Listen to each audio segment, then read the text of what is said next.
கர்த்தருடைய பரிசுத்த நாமத்திற்கு மகிமை உண்டாவதாக.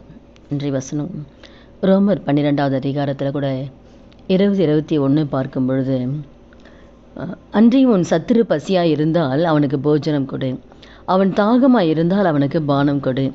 நீ இப்படி செய்வதனால் அக்கினி தழலை அவன் தலையின் மேல் குவிப்பாய். நீ தீமையினாலே வெல்லப்படாமல் தீமையை நன்மையினால் வெல்லு. அதனால தான் வேதம் நமக்கு என்ன கற்றுக் கொடுக்குதுன்னா, நமக்கு விரோதமாய் யார் என்ன செய்தாலும் நாம் கூட பதில் பேசாமல் தீமை செய்தவர்களுக்கு நன்மை செய்யணும்னு சொல்லி வேதம் நமக்கு கற்றுக் கொடுக்கறது. அதுக்கு தான் அவன் சத்துரு பசியாக இருக்கானா, உங்களுக்கு தெரியுதா, அவங்கள போய் போஜனம் கொடு. அந்த நேரத்தில் நீங்கள் அவங்களுக்கு என்ன உதவி செய்யணுமோ செய்யுங்க. அவங்க தேவைகளை இருக்கலாம். ஆனால் ஆண்டவர்கிட்ட நம்ம அந்த சந்தர்ப்பத்தை கேட்கணும். ஆண்டவரே, இவங்க என் மேலே எனக்கு ஒரு கசப்பாக இருக்காங்க, என் மேலே ஒரு விரோதமாக இருக்காங்க, இவங்களுக்கு உதவி செய்யக்கூடிய ஒரு சந்தர்ப்பத்தை எனக்கு கொடுங்க ஆண்டவர்னு சொல்லி நம்ம கேட்கும்போது ஆண்டவர் ஒரு சந்தர்ப்பத்தை ஏற்படுத்தி கொடுப்பார். அப்படி கொடுக்குற அந்த நேரத்தில் அந்த நமக்கு விரோதமாக செயல்படுற அந்த நபர்களுக்கு உதவி செய்கிற அந்த சந்தர்ப்பத்தில் நம்ம அவங்களுக்கு போய் உதவி செய்யணும்.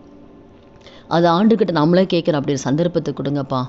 ஏன்னா நம்மை குறித்து ஒருவர் பாரப்பட்டிருந்தால் கூட ஆண்டவர் வைத்திருக்கிற வரியில் நம்ம போக முடியாது. அப்போ எல்லாருக்கூட ஒப்புரவாகணும். ஒப்புரவாகாமல் யார்கிட்டையுமே இருக்கக்கூடாது. எல்லாரும் கூடுமானால் உங்களால் எல்லார்கிட்டையுமே சமாதானமாக இருங்கள் அப்படின்னு சொல்லி தான் வேதம் சொல்லுது. அப்போ எல்லாருக்கிட்டையும் நான் சமாதானமாக இருக்கணும். அப்போ நமக்கு விரோதமாக யாராவது செயல்பட்டுனா அவங்க நன்மை செய்யக்கூடிய ஒரு சந்தர்ப்பத்தை எனக்கு கொடுங்கப்பா நம்ம ஆண்டுகிட்ட கேட்கணும். கேட்டு அந்த ஆண்டவர் அந்த சந்தர்ப்பத்தை கண்டிப்பாக கொடுப்பார். கொடுக்கும் பொழுது அவங்க செய்கிற தீமைக்கு நம்ம நன்மை செய்யும்போது அவங்க ஆண்டவருடைய அன்பை அறிந்து கொள்ளுவாங்க. ஆண்டவர் அவங்களும் மனம் மாறி இயேசுவை அறிந்து கொள்வாங்க, ஏற்றுக்கொள்வாங்க. இதுதான் கர்த்தர் நம்மகிட்ட எதிர்பார்க்குறாரு.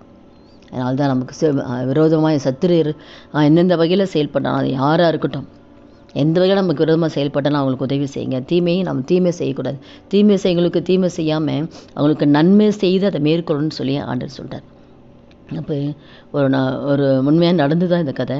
ஒரு வயலில் அது ஒரு மலைப்பாங்கான நிலம்.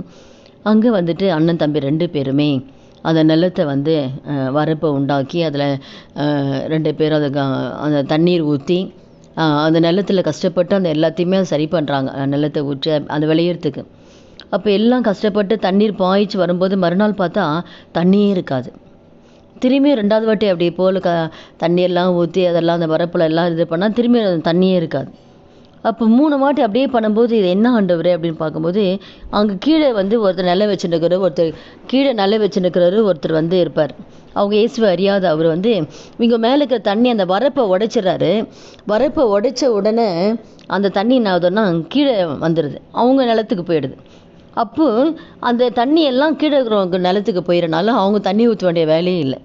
இது போல தான் அந்த நபர் பண்ணும்பொழுது இவங்க 3 வாட்டி பண்ண அவர் அதே போல் பண்ணும்பொழுது ஜெபம் பண்ணுறாங்க ஏசப்பா கிட்ட. ஏசப்பா, இது போல் நம்ம கஷ்டப்பட்டு தண்ணி எல்லாம் ஊற்றுறோம், இவர் இந்த சகோதரர் இப்படி பண்ணுறாரு, என்ன செய்யுது ஏசப்பான்னு அவங்க ஜெபம் பண்ணும்போது அப்போ ஏசப்பா ஒரு வார்த்தை சொன்னாரா, நீ முதல்ல அவங்க நிலத்துக்கு தண்ணி பாய்ச்சுன்னாராம்.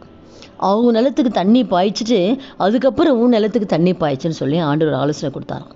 அதே போல் இவங்க முதல்ல அவருடைய நிலத்துக்கு தண்ணி ஃபுல்லாக பாய்ச்சிட்டு அப்புறம் இவங்க நிலத்தில் தண்ணி பாய்ச்சினாங்களாம். அப்போ அவர் உடனே வேதனைப்பட்டாராம். நம்ம தப்பு பண்ணுமே எங்களுக்கு விரோதமாக அப்படின்னு சொல்லி அவங்ககிட்ட மன்னிப்பு கேட்டு தான் செய்த தவறு ஒன்று மன்னிப்பு கேட்டு அந்த நபர் இயேசுவை ஏற்றுக்கொண்டாங்களாம். அப்போ அவங்க தீமை செய்கிறாங்க. ஆனால் ஆண்டவர் என்ன ஆலோசனை கொடுக்குறாரு, தீமைக்கு தீமை செய்யாத, அவங்க நன்மை செய்து முதல்ல தண்ணி அவங்களுக்கே பாய்ச்சு அவங்க நிலத்தில் பாய்ச்சிடுன்னு சொல்லும்பொழுது அந்த நபர் ரட்சிக்கப்பட்டாங்கன்னு சொல்லி உண்மையிலே நடந்தது. அப்போ இது போல தான் கர்த்தர் நம்மக்கிட்ட எதிர்பார்க்குறாரு. அப்போது நன்மை செய்து நம்ம அனுப்பிக்கணும். தீமை யாருக்கு செய்கிறாங்களோ தீமை செய்கிறவங்களுக்கு நம்ம நன்மை செய்யும்போது தான் ஆண்டவருக்கு முன்பாக அது நமக்கு பிரீதியாக இருக்கும். அதுதான் கர்த்தர் நம்மகிட்ட எதிர்பார்க்குறது. நாளில் கூட இந்த வார்த்தைக்கு நம்ம ஜெபிக்கலாம். ஆண்டவரை, இனி வருகிற நாட்கள் ஆண்டவரை, எனக்கு விரோதமாக யார் செயல்பட்டாலும் சரி, யார் தீமை நினைச்சாலும் சரி ஆண்டவரை, அவங்களுக்கு நன்மை செய்யக்கூடிய ஒரு சந்தர்ப்பத்தை கொடுத்து ஆண்டவரை அவங்களோடு கூட சமாதானமாக கர்த்தர் உதவி செய்யுங்கப்பா அப்படின்னு ஜெபிக்கலாமா? யோசேப்பு கூட குழியில் போடுறாங்க, ஆனால் அவங்களுக்கு நன்மை தான் செய்கிறார். அவங்க குடும்பத்தையே அவர் பாதுகாக்கிறார். அப்போ அது போல தான் தீமை செயலுக்கு நன்மை செய்யும்போது அவங்க இயேசு அறிந்து கொள்வாங்க, ஏற்றுக்கொள்வாங்க. ஜெபிக்கலாமா? துதிகள் மத்தியில் வாசம் செய்கிற நல்ல தகப்பனை இயேசுவின் நாமத்தை சமூகத்தில் வருகிறோம். இந்த வார்த்தை கேட்குற ஒவ்வொருத்தர் வாழ்க்கையில் ஆண்டவர் இனி வருகிற நாட்களில் அந்த தீமைக்கு தீமை ஆண்டவர் செய்யாதபடி பேசாதபடிக்கு ஆண்டவரை அப்பா குடும்பத்துக்கு விரோதமாக யார் செயல்பட்டாலும், ஊழியத்துக்கு விரோதமாக, வேலைக்கு விரோதமாக யார் செயல்பட்டாலும் தீமை செய்களுக்கு நன்மை செய்யக்கூடிய ஒரு சந்தர்ப்பத்தை கர்த்தர் உருவாக்கி ஆண்டவரை ஒரு சமாதானத்தை கர்த்தர் எல்லா வாழ்க்கையில கட்டளிடும்படி அவங்களை கருத்தில் ஒப்புக் கொடுக்குறேன்.